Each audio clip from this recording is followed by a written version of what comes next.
혹시 이런 경험 있으신가요? 길을 걷다 우연히 들은 한마디 말이 마음에 깊이 박힌 적. 책을 읽다가 문득 눈에 들어온 한 문장이 그날 하루를 완전히 바꿔놓은 적. 예상치 못한 만남이 인생의 방향을 돌려놓은 적 말입니다. 그때 우리는 대부분 이렇게 말합니다. 아, 이건 그냥 우연이야. 하지만 정말 그럴까요? C.S. 루이스는 이렇게 말했습니다. 우연은 하나님이 익명으로 일하시는 방식이다. 루이스에게 세상은 단순한 사건의 연속이 아니었습니다. 그것은 보이지 않는 손길이 섬세하게 짜 맞춘 거대한 이야기였습니다. 루이스는 20세기를 대표하는 기독교 변증가이자 작가였습니다. 나니아 연대기를 쓴 작가로 유명하지만 그의 삶 자체가 하나님의 신호를 따라 완전히 변화된 이야기였습니다. 오늘 우리는 루이스의 눈으로 세상을 보려고 합니다. 하나님이 어떻게 우연처럼 보이는 순간들을 통해 우리에게 말씀하시는지, 그 신호를 어떻게 알아듣고 따를 수 있는지 함께 살펴보겠습니다. 먼저 질문 하나를 던져보겠습니다. 하나님이 정말로 우리에게 신호를 보내신다면 왜 우리는 그것을 자주 놓칠까요? 루이스는 그의 유명한 작품 스크루테이프의 편지에서 이 문제를 다룹니다.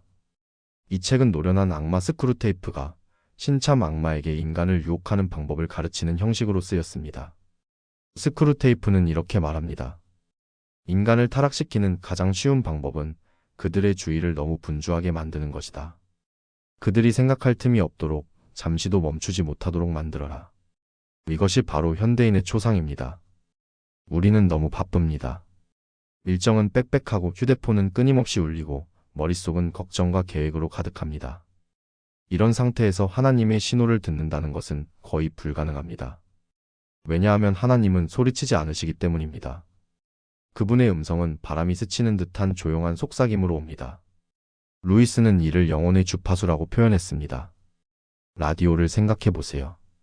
주파수가 제대로 맞춰져 있지 않으면 아무리 강한 신호가 와도 잡음만 들립니다. 마찬가지로 우리 마음이 세상의 소음에 맞춰져 있다면 하나님의 미세한 신호는 들리지 않습니다.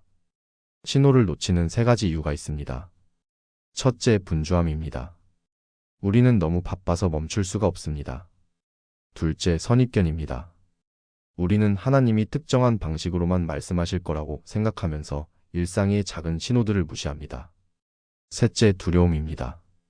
사실 우리는 하나님이 정말로 말씀하실까봐 두렵습니다. 왜냐하면 그 말씀이 우리를 편안한 곳에서 불편한 곳으로 이끌 수도 있기 때문입니다. C.S. 루이스의 회심 이야기는 20세기 기독교 역사에서 가장 극적인 이야기 중 하나입니다. 그는 완강한 무신론자에서 가장 영향력 있는 기독교 변증가로 변화했습니다. 그리고 그 변화는 일련의 우연들로 시작되었습니다. 루이스는 어린 시절 어머니를 암으로 잃은 뒤 하나님에 대한 믿음을 완전히 버렸습니다. 옥스퍼드 대학에서 공부하면서 그는 자신을 가장 낙담한, 가장 저항적인 회심자라고 부를 만큼 신앙과 거리가 멀었습니다. 하지만 1920년대 후반부터 이상한 일들이 일어나기 시작했습니다. 첫 번째 신호는 책이었습니다. 루이스는 문학을 사랑했고 특히 신화와 판타지를 좋아했습니다. 어느 날 그는 조지 맥도날드의 판타스테스라는 책을 우연히 집어들었습니다. 그 책을 읽는 순간 그가 평생 느껴왔던 갈망이 무엇을 향한 것인지 희미하게 깨닫기 시작했습니다. 그것은 단순한 미적 경험이 아니라 초월적인 무언가를 향한 영혼의 갈증이었습니다. 두 번째 신호는 사람이었습니다. 1926년 루이스는 옥스퍼드에서 J.R.R. 톨킨을 만났습니다. 톨킨은 독실한 가톨릭 신자였고 루이스와 깊은 우정을 나누게 되었습니다. 그들의 대화 속에서 톨킨은 계속해서 기독교적 관점을 제시했습니다. 결정적인 순간은 1931년 9월 어느 밤에 찾아왔습니다. 루이스와 톨킨은 밤늦게까지 산책하며 신화와 진리에 관해 대화를 나눴습니다. 루이스가 물었습니다. 나는 신화를 사랑한다. 하지만 신화는 거짓이다. 기독교가 다른 신화들과 다를 게 뭔가? 톨킨은 답했습니다. 기독교는 신화가 역사가 된 것이다. 다른 신화들이 가리키던 진리가 예수 그리스도 안에서 실제로 일어난 것이다. 그 말은 루이스의 마음을 강하게 흔들었습니다. 그가 평생 사랑해온 이야기들, 신화들, 그 모든 갈망이 사실은 하나의 참된 이야기를 가리키고 있었다는 깨달음이 밀려왔습니다. 며칠 뒤 루이스는 형과 함께 동물원에 가는 오토바이 사이드카에 탔습니다. 출발할 때 그는 하나님을 믿지 않았습니다. 도착했을 때 그는 믿고 있었습니다. 그는 나중에 이렇게 기록했습니다. 나는 하나님께 찾아간 것이 아니라 사냥꾼에게 쫓긴 짐승처럼 잡힌 것이다. 루이스가 돌이켜 보았을 때 그의 회심은 하나의 우연이 아니었습니다. 읽은 책들, 만난 사람들, 나눈 대화들, 그 모든 것이 하나의 패턴을 이루고 있었습니다.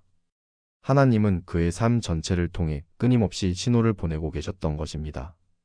루이스는 자신의 경험과 깊은 묵상을 통해 하나님이 우리에게 신호를 보내시는 방식을 정리했습니다. 오늘은 그중 3가지를 살펴보겠습니다. 첫 번째는 닫힌 문으로 말씀하실 때입니다. 우리는 보통 열린 문만을 하나님의 인도로 생각합니다. 하지만 루이스는 정반대의 진리를 발견했습니다. 루이스는 이렇게 말했습니다. 하나님은 종종 아니오로 말씀하신다. 그리고 그 아니오는 예만큼이나 사랑의 표현이다. 닫힌 문은 실패가 아닙니다. 그것은 방향 수정의 신호입니다. 우리가 잘못된 길로 가려고 할 때 하나님은 그 길을 막으심으로써 우리를 보호하십니다. 루이스 자신도 이런 경험을 했습니다. 그는 젊은 시절 시인이 되고 싶었습니다. 시를 쓰고 출판했지만 반응은 미미했습니다. 그 문은 닫혔습니다. 대신 그는 문학 교수가 되었고 나중에는 산문 작가가 되었습니다. 만약 시인으로서의 문이 활짝 열렸다면 우리는 순전한 기독교도 나니아 연대기도 읽지 못했을 것입니다. 닫힌 문은 하나님이 더 좋은 것을 준비하고 계신다는 신호였습니다. 루이스는 이렇게 설명합니다. 우리는 자신에게 무엇이 좋은지 알지 못한다. 우리는 짧은 시간만 보지만 하나님은 영원을 보신다. 닫힌 문 앞에서 좌절할 것이 아니라 하나님이 나를 어디로 인도하려 하시는가를 물어야 한다. 두 번째는 마음의 평안으로 말씀하실 때입니다. 루이스는 평안을 내면의 나침반이라고 불렀습니다. 이것은 매우 섬세한 신호입니다. 루이스는 이렇게 설명합니다. 때때로 우리는 어떤 결정을 내릴 때 논리적으로는 완벽해 보이지만 마음 깊은 곳에서 불편함을 느낀다. 반대로 어떤 결정은 논리적으로 설명하기 어렵지만 이상한 평안이 찾아온다.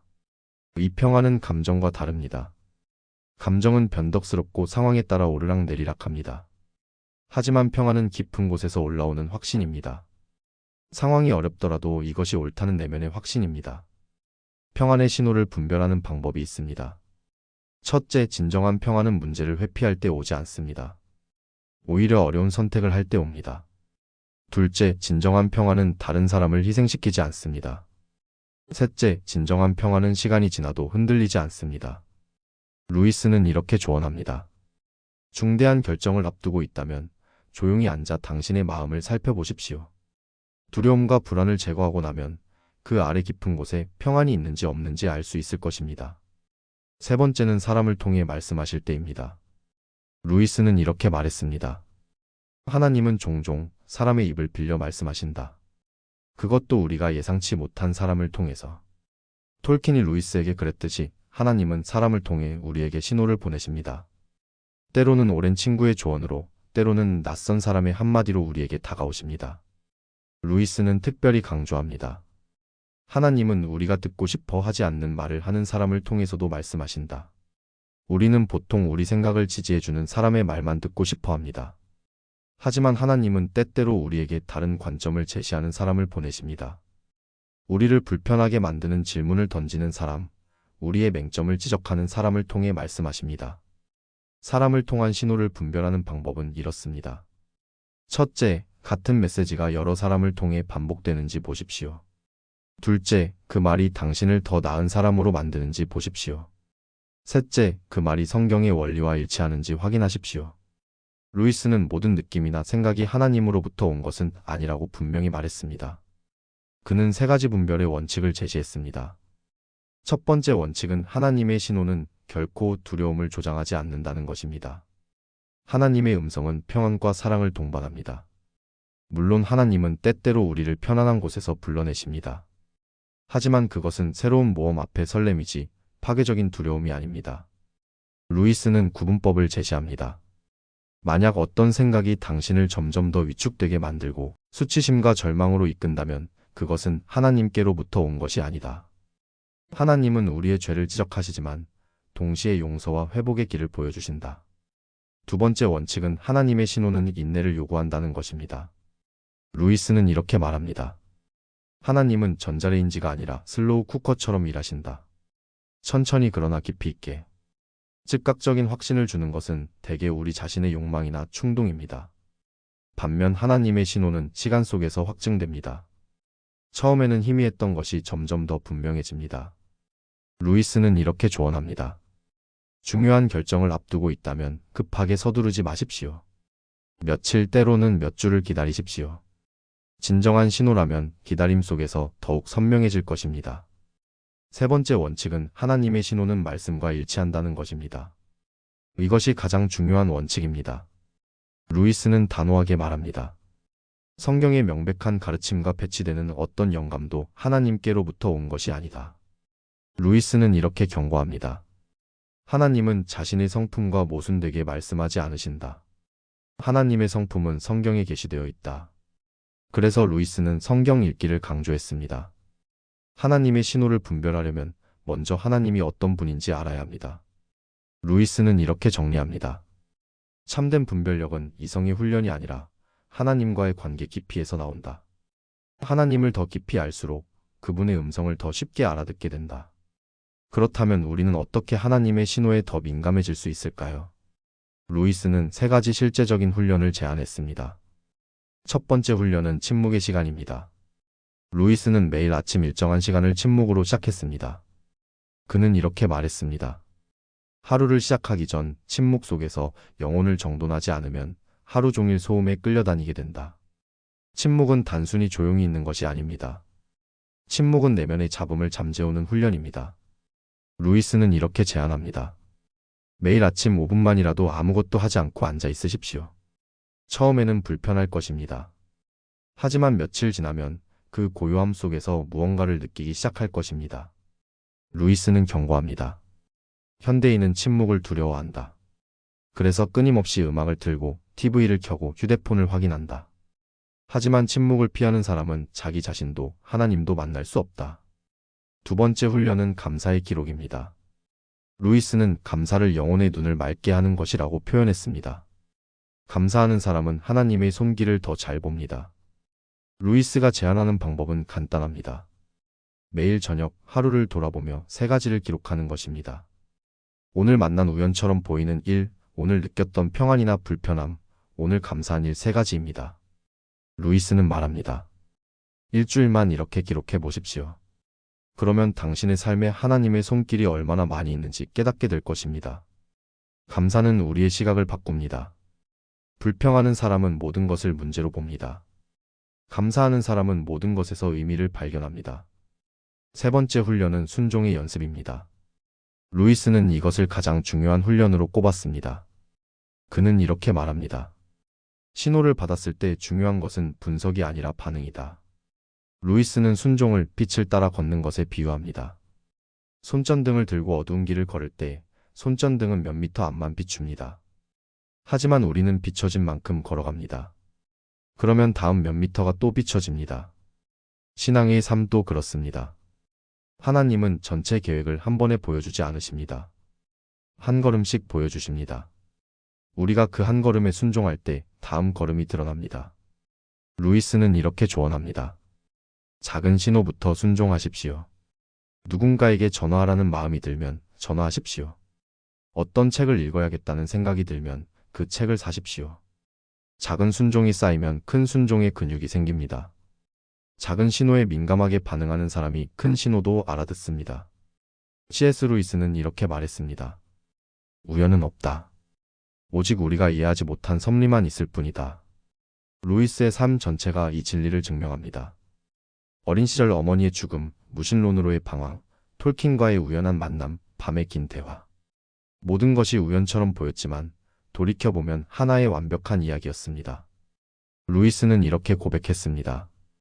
내 인생을 되돌아보면 내가 실패했다고 생각한 순간들이 사실은 하나님이 나를 재배치하시던 순간이었다. 내가 길을 잃었다고 생각한 때가 사실은 더 나은 길을 발견하는 과정이었다. 오늘 우리가 함께 살펴본 것처럼 하나님은 여전히 말씀하십니다. 닫힌 문을 통해, 마음의 평안을 통해, 사람을 통해 우리에게 신호를 보내십니다. 문제는 하나님이 말씀하지 않으신다는 것이 아닙니다. 문제는 우리가 듣지 못한다는 것입니다. 하지만 오늘부터 우리는 다르게 살 수 있습니다. 침묵 속에서 하나님의 주파수에 마음을 맞추고 감사를 통해 영혼의 눈을 맑게 하며 작은 순종으로 한 걸음씩 나아갈 수 있습니다. 루이스는 이렇게 격려합니다. 당신의 삶은 무작위적인 사건들의 모험이 아니다. 그것은 하나님이 쓰고 계신 이야기다. 오늘 당신의 하루를 다시 보십시오. 아침에 들은 노래 가사, 친구가 보낸 문자 메시지, 길에서 마주친 사람, 문득 떠오른 생각. 혹시 그 안에 하나님의 신호가 숨어 있지 않을까요? 루이스는 마지막으로 이렇게 말합니다. 하나님을 찾으려 하지 마십시오.